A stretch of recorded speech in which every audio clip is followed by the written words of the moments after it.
I grabbed a pool noodle at Dollar Tree and pretty flowers for Michael's. Any guesses what I'm making today? First things first, we need to cut this pool noodle to the width of my bookshelf. I marked a cut line with a Sharpie and cut it with a scissors, then I cut a slit lengthwise down the entire pool noodle. Now we can open up the pool noodle and pop it onto the front edge of our bookshelf like so. And now for the fun part, adding all of our pretty flowers. I used a wire cutter to trim the flowers into individual stems, and then you simply poke the wire end of each flower into the foam pool noodle and push it in until the flowers are placed how you want them. Isn't this such a clever decorating hack? I started by adding some greenery on both ends, and then I added my largest flowers to the center as a focal point. I worked my way from the edges to the middle from there, layering in more and more stems as I went. I focused on balancing both sides with similar colors and sizes of florals, and I kept going until all of the gaps were filled in, so the foam pool noodle was completely hidden from view. One thing to keep in mind as you arrange your flowers is to play around with the depth and height. Don't be afraid to mix in different textures, sizes, and colors to add more depth and dimension. And don't you think this would be such a genius decorating hack for weddings and other special occasions? And the cool part is that you could use this technique not just on bookshelves, but also on the edges of other surfaces like mantles, windowsills, tables, counters, or even the tops of cabinets. I was so curious to give this project a try and see if it really worked, and I'm really impressed with the results. I styled my bookshelves with some earth tone decor for fall, and I love how the whole look turned out on my living room built-ins. I went to my local TJ Maxx and I found this really pretty picture frame. I have this brick of styrofoam that I got from Walmart, and all I'm gonna do is snip off a very small square. After cutting my little brick of foam, I'm just gonna take some hot glue using my glue skillet. After that, we can take our little piece of styrofoam and secure it to the side of the oval picture frame. So what we're going to do is simply and solely just snip them about 2 inches long. So we're gonna start with some of this greenery. I'm gonna place one down below. We'll do the same thing up top, and we're gonna just fill in with some of our beautiful flowers. So we don't wanna see the foam in the end. We essentially want a picture frame full of beautiful flowers. Next time you're at the thrift store, pick yourself up a couple of lampshades. To begin my project, I just took apart the lampshade, so I just began with some scissors, cutting apart the fabric and ripping it off. I'm going to go ahead and I'm going to put this little knob back on. Then I'm going to go ahead here with a hot glue gun, just going to attach this faux moss onto the wired parts. I came in with these solar fairy lights and wrapped them all around my lampshade. Next time you're at the garden center, make sure you grab a tomato cage. I took the prongs of the tomato cage and I attached them together at the end using a zip tie. Then I'm going to take some greenery and I'm going to begin wrapping it around with zip ties, making sure that it holds in place. I'm going to work on some fairy lights here around as well. These are battery operated. And then I'm going to take a old rusty planter that I have that needs a little bit of a makeover. So I'm just going to spray it with some primer, and then as well I'm going to spray it with a nice almond color spray paint, fill it with rocks to add some weight, and then I'm going to put my tomato cage upside down. So I grabbed this tomato cage and I took some Bare Premium Black Matte spray paint and I took it outside and I spray painted just the vertical poles of the tomato cage. Once the spray paint was fully dry and I cut off the top portion of my tomato cage, I then came in with some very heavy jute twine. You just start at one spot on the circle and you just lay your jute twine over top and hold it there until the hot glue sets. Once the hot glue sets, you just take the jute twine and you wrap it all around the circle, and then I just finish it off by securing it with a bit of hot glue, and then I'm going to go ahead and repeat the process on the other side of the tomato cage. The next time you are at your local dollar store, pick up some wire garden hanging baskets. Turn one wire basket upside down and place on top of a second basket. Secure together by using 3 zip ties that are placed equidistant from each other. Take a string of LED lights, hang the battery box inside the basket globe and connect to the top. Turn the lights on and wrap the lights evenly around the globe, both vertically and horizontally. Secure the end of the light string to the basket using a twist tie. Using a leafy garland of your choice, start to tuck and glue the different leaves to the wire basket globe. Now, remember all those chains and hooks that you removed from the baskets? Let's put them to good use. Reconnect these chains of different lengths to the hooks and tighten the hook back together using some pliers. If you have a porch swing, here is a fun way to hang the globes without drilling additional holes into your porch ceiling. Thread the stick through your porch swing ceiling hooks to create a horizontal rod. First, let's prep the pumpkins. I spray painted all of the pumpkins a basic white. I lightly sprayed the pumpkins with a green spray paint, kind of like an overspray. Once they're completely dry, then we can reattach the pumpkin stems. I took an upholstery needle and pierced through the ball to create a little tunnel. And then I push floral wire through to the other side with the folded edge. Then on the other side, you've got two little tails. Just take each one of those tails, fold it around the edge of the pumpkin ball, and just stick it into the side of the ball. Now is the really fun part. We get to glue the pumpkins onto the styrofoam ball. Once the pumpkins and succulents are glued to the ball, you will notice there are still nooks and crannies, so fill those with moss. Finally, tie a ribbon to the wire loop that you made earlier on. So to begin, I'm going to take this paint from Dixie Belle in the shade Dry Sage. So I'm going to take this clay dirt here, and using a small stencil brush, I am going to tap it on into the semi-dry paint. Next, I'm going to take some gray-black paint, and I'm actually going to work it into the dirt, and then I'm going to apply that onto the vase as well. Next, I'm going to take this old wreath form that I had laying around. Then I'm going to take some artificial leaves, and I'm going to take some gold wire, and I'm just going to poke it through the bottom of the leaf, and then I'm going to work the leaf into the wreath form. And then I'm going to take this rustic dried floral, and I'm going to work that in as well.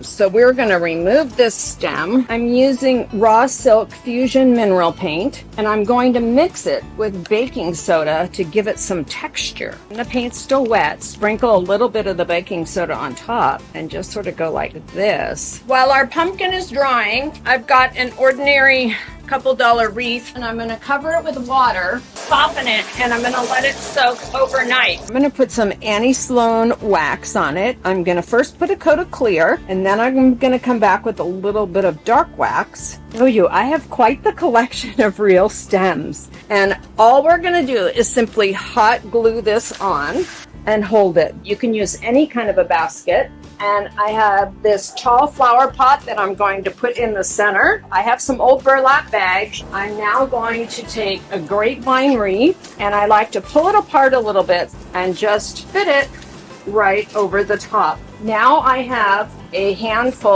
large handful of Spanish moss, and now I'm going to place the pumpkin that we created. I'm going to add some berries. I just picked a couple sprigs up at Michael's.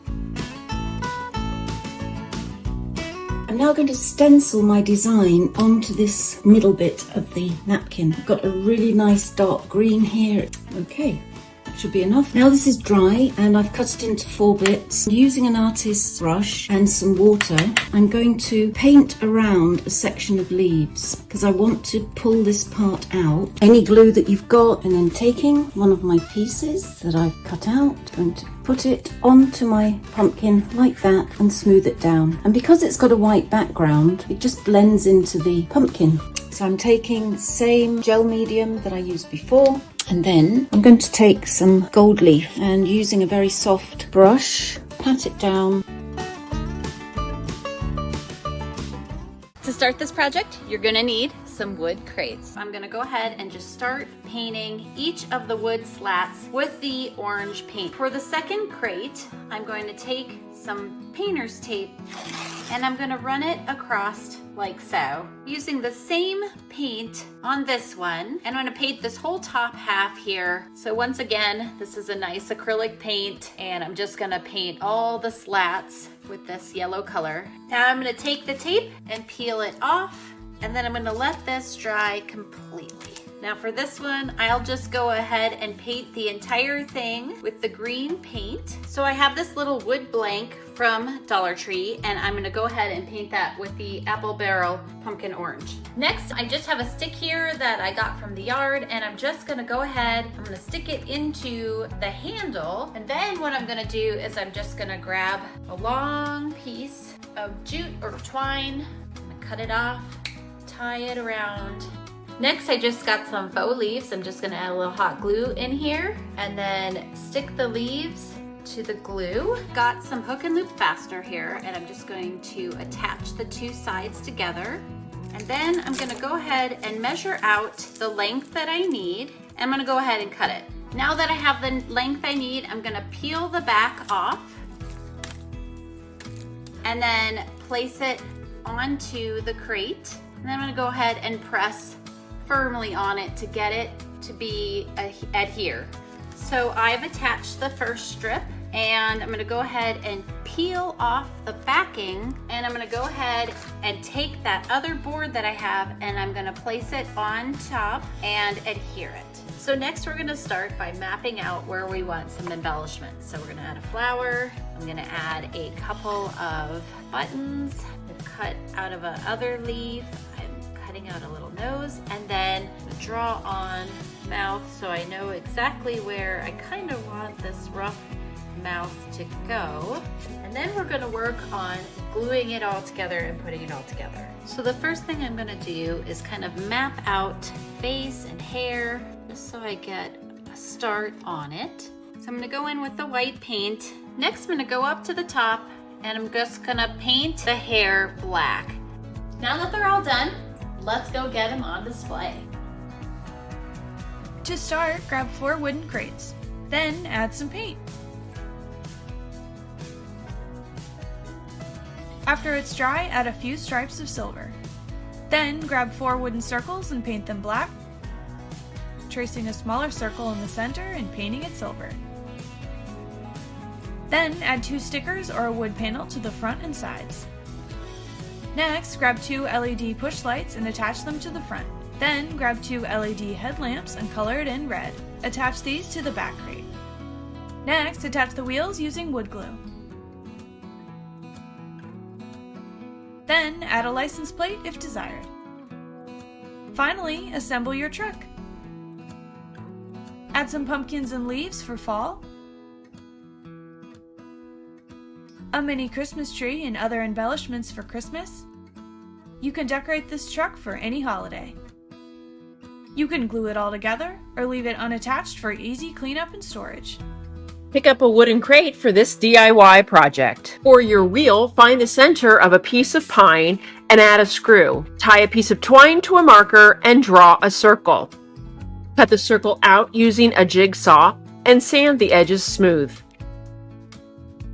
Drill a hole in the center of the circle.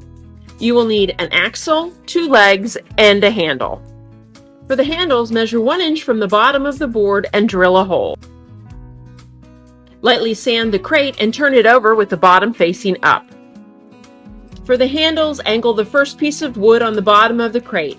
Measure 6 inches from the end of the crate. Drill a pilot hole so the wood doesn't split. Mark the sides of the board and apply wood glue to the crate. Place the handle back onto the wood glue and then fasten to the crate using a wood screw.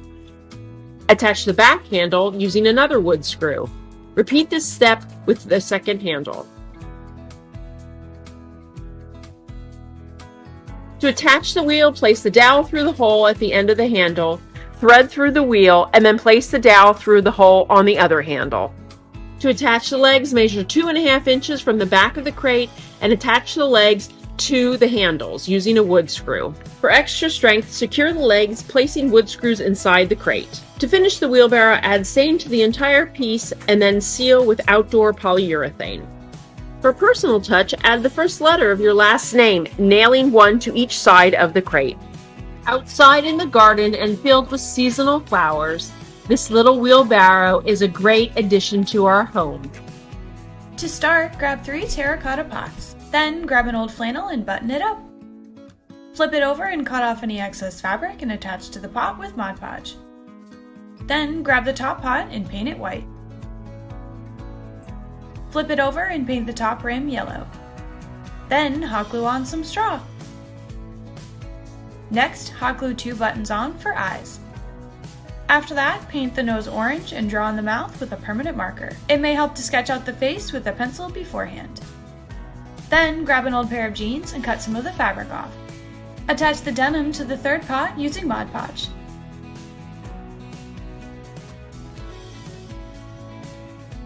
Add another layer on top to solidify. Now it's time to assemble.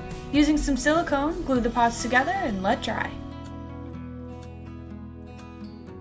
Finally, add some finishing touches to make your Scarecrow come to life. Some extra straw and a rope belt. This little Scarecrow is so cute and will last all season long. You can plant mums in his head,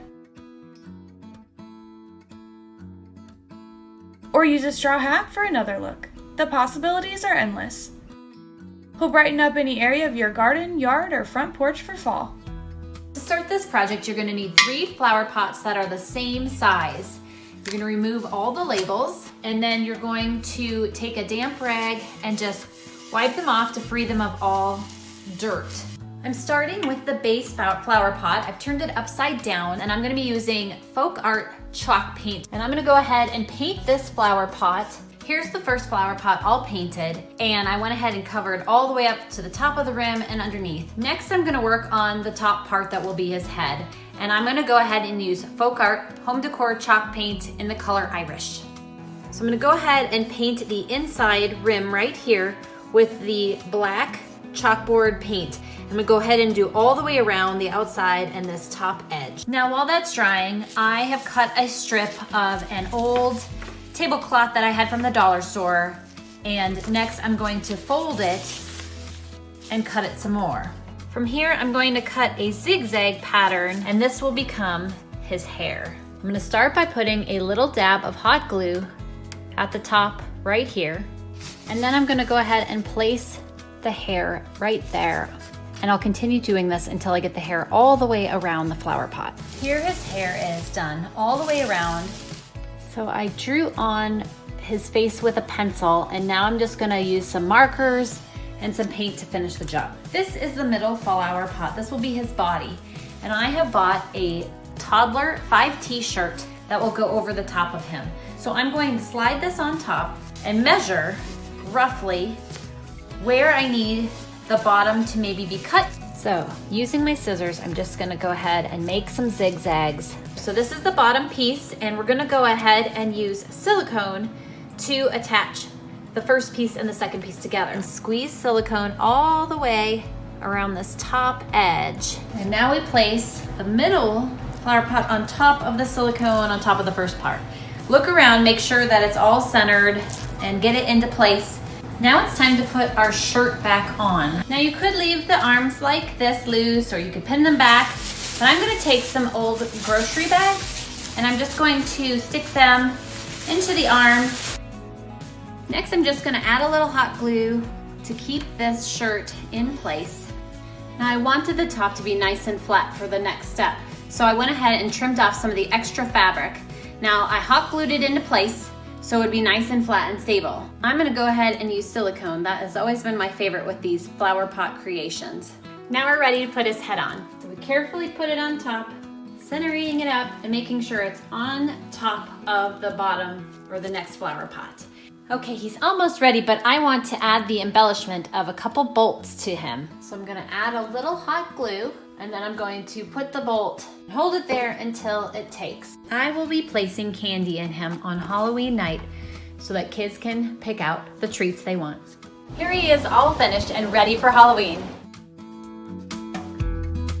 Here we just have some leftover burlap fabric. Here what we have is one of our 12-inch grapevine cones. And what we're gonna do is we're gonna place it in the corner and wrap it really tightly. So here we have the back side of the cone that we just wrapped. And I'm gonna take a little bit of florist wire. You can also be using beige pipe cleaners. And what we're gonna do is just feed that through and temporarily secure it like that. For the bottom half, what we can do is we can fold it over so it looks like a brim. So like we did up top, we're gonna secure a piece of wire. Then what we can do is make sure you have a long enough piece of wire. You want it long enough where you can twist it really nice and secure, and then take that wire and poke it right back into whatever you're designing. So now that piece is really secure, so we don't have to come back in with hot glue there, but we are gonna come back in with a little over here. So I'm just gonna take a little bit of hot glue, and I'm using my glue skillet. I'll place a piece of hot glue there, and then we'll just hold that for a minute or two. So these are oak leaves. Feel free to use maple leaves as well. We're gonna snip about 2 or 3 inches off of each stem. So here we have our cone again. We're gonna just dip our stems in our glue skillet. So we're gonna just take it,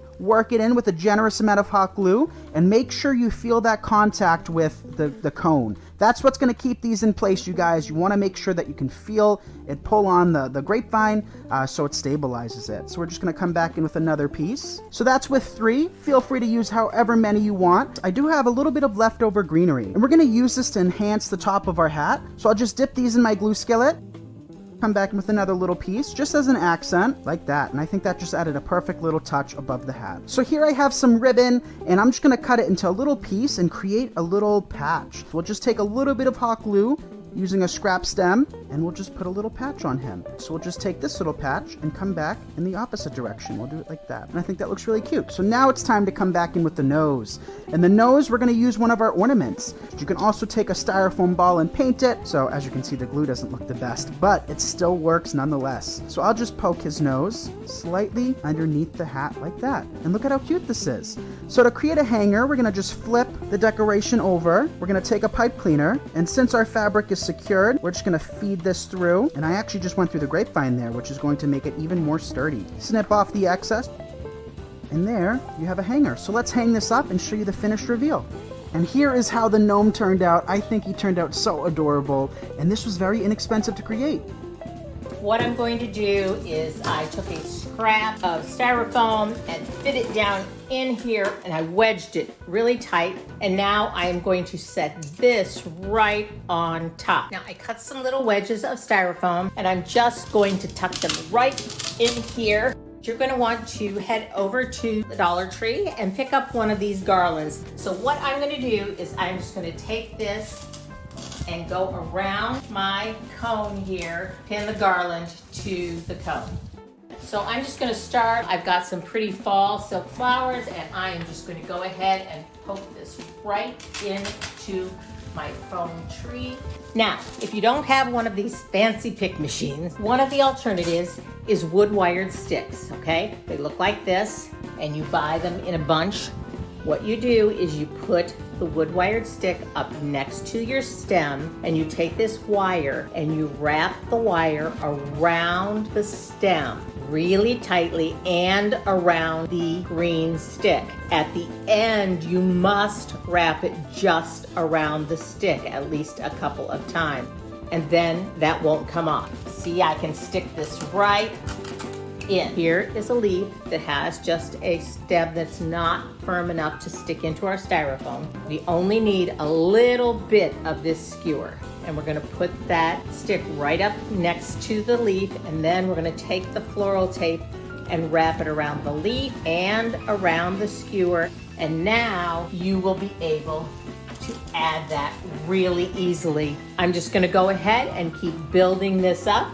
I will use a combination of my steel pick machine and the skewers.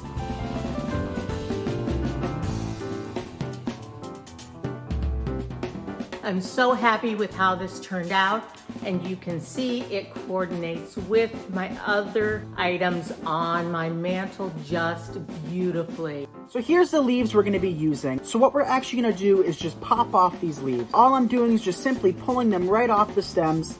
I recommend between 3 and 5 colors of different fall leaves. But all I'm going to do is I'm going to dip them in our glue skillet and begin working them in.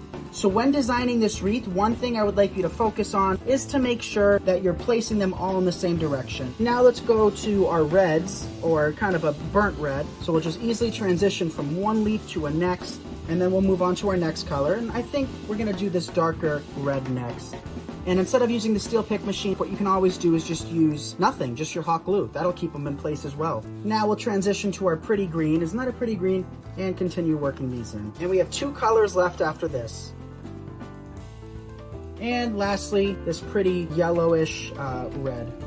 What we're gonna do now is kind of give it a quick little fluff, adjust. If we have any gaps or any places that could use an extra leaf or two, where the grapevine might be showing through, we're gonna take these extra leaves and place them underneath. So let's quickly show you guys how to create a beautiful bow. So what we're gonna start off doing is we're gonna create a few of these loops. All I'm doing is I'm creating loops and tails, and I'm just gonna snip it. Feel free to cut however long or however short you want your bow to be. Again, snip the end. You can do as many loops and tails as you would like. Keep in mind, the more loops and tails you have, the more full your bow is going to be. Take our pipe cleaner, feed it through behind our hand, and twist it. Take your ribbons, fold them in half, and cut from the middle out towards the wired edge at an angle. And that creates a beautiful dovetail, which is really professional looking. So we'll do that to all of our tails. So now we have our bow constructed, and I'm going to show you guys what it looks like with the bow as well as without. So you have the option of doing whatever you would like. So I'm just taking the pipe cleaner, feeding it through the grapevine, secure from behind, and then what we can do is begin fluffing our loops. Absolutely love the ombre effect. So a very simple idea that I think would carry you from September all the way through Thanksgiving. So I have my tomato cage here. So I'm going to take a piece of pipe cleaner here, and I'm going to take the three ends of my tomato cage and bringing them together, I'm going to attach them and hold them together using the pipe cleaner. So we're just going to wrap that around there. And now we have our ends tied together. So my garland actually has a wire inside the garland, so it's bendable and it keeps its shape. So I'm just going to start at one of the vertical pieces of the tomato cage, and I'm just going to wrap my garland around there. So I'm just tying it on really tight around this vertical piece here, okay?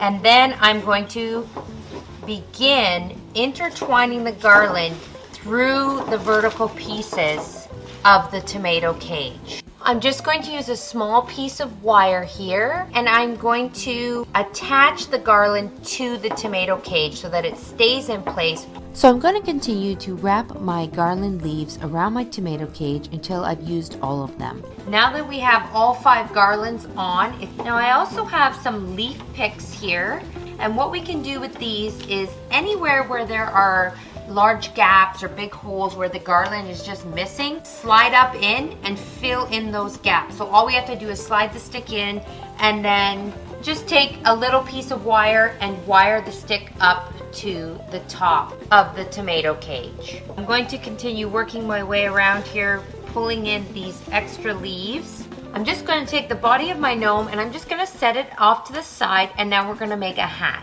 So what I need to do here is I need to cut a 20-inch by 20-inch square. So we're going to take the one corner of our fabric and we're going to fold it up. Now we are going to take our hot glue and we are only going to glue down one side of the fabric. Then we're going to take our piece of fabric and we're going to fold it back over. Make sure we push down really well. So I'm just going to take my fabric scissors and starting about here, and I'm going to do a nice semicircle cut. Now that our glue is all set, we're going to turn our hat inside right. And then to get that nice tip point, I'm going to use just the end of a pencil here, and I'm going to stick it up and push all that fabric out. And then to pretty my hat up a bit, because I couldn't find a nice fall pattern fabric that I like, I just picked up this felt garland here, and I am just going to put that around my hat. I'm just going to use some hot glue here. Then when I've worked my way to the back of the hat, I can just cut off the remaining garland. To make the nose for my gnome, I'm going to be using a pair of nylons, and I'm just going to cut it right at the top of the leg. And then I'm going to take some cotton fuzz and I'm going to stuff it into my nylon. And then I'm going to take these 2 outside pieces here, the long pieces in the nylon, and I'm going to wrap them around the back of the fuzz, and then I'm just going to tie them in a very tight knot. Then I'm going to cut off this excess here, and then we have our adorable plump little gnome nose. Placing the hat is super easy. You just have to slide it over the top of the tomato cage. So we're just going to place it on here and then kind of fix it up so that it looks nice. And then we are going to apply our nose. So I just use a piece of floral wire and I stick it through the back side of the nose. And then I slide that wire into the tomato cage and wrap it around one of the horizontal pieces of the tomato cage. and then I just tuck the wire in and behind. I have this nice stem here that I got, and I'm just going to add this for a little bit of embellishment. I'm just going to hot glue it and tuck it just inside the garland around the hat. And I seriously, you guys, I think the fall gnome might be my favorite. I love the pop of color with the leaves. It adds such a nice fall touch to my porch. Thank you so much for watching Home Talk, and we'll see you next time.